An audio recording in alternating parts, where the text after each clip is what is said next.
আগুনে ঘি ঢেলে যেন নিজ দেশকেই বিপদে ফেলেছে ভারত। আর তাই রাতের আধারে চুপিসারে পাকিস্তানে হামলা চালিয়ে দিনের আলোয় সীমান্ত ছেড়ে পালাচ্ছে তারা, এমনটাই দাবি করছে পাকিস্তানের কর্তা ব্যক্তিরা। পাকিস্তানি সেনাদের তাড়া খেয়ে সীমান্তে আত্মসমর্পণের প্রতীক সাদা পতাকা উড়িয়ে পিছু হচ্ছে ভারতীয় সেনারা। জম্মু কাশ্মীরের নিয়ন্ত্রণ রেখায় পাকিস্তান ও ভারতীয় সেনাদের মধ্যে রাতভর গোলাগুলির মাঝে সামনে একটি এক্স পোস্টে বিষয়টি নিশ্চিত করেন পাকিস্তানের তথ্যমন্ত্রী আতাউল্লাহ সরার।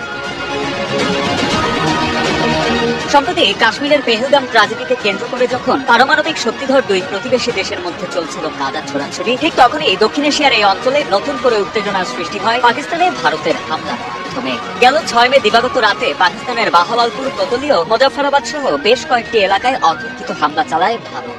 ভারতের সেই হামলায় এখনো পর্যন্ত অন্তত 26 জন বেসামরিক নাগরিক নিহত ও 46 জন গুরুতর আহত হয়েছে বলে জানিয়েছে পাকিস্তান আন্তঃবাহিনী জনসংযোগ পরিদপ্তর।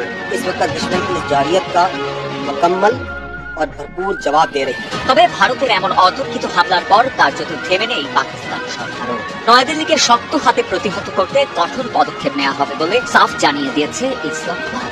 24 ঘন্টা না পেরোতেই ভারতে পাল্টা হামলা চালায় পাকিস্তানি সেনারা। এছাড়া 5টি ভারতীয় যুদ্ধবিমান ভূপাতিত করা হয় বলেও দাবি পাকিস্তানের। এমনকি নিরাপত্তা কমিটির একটি জরুরি বৈঠকে দেশটির সেনাবাহিনীকে ভারতের হামলার কড়া জবাব দেওয়ার অনুমতি দেন পাকিস্তানের প্রধানমন্ত্রী শেহবাজ শরীফ।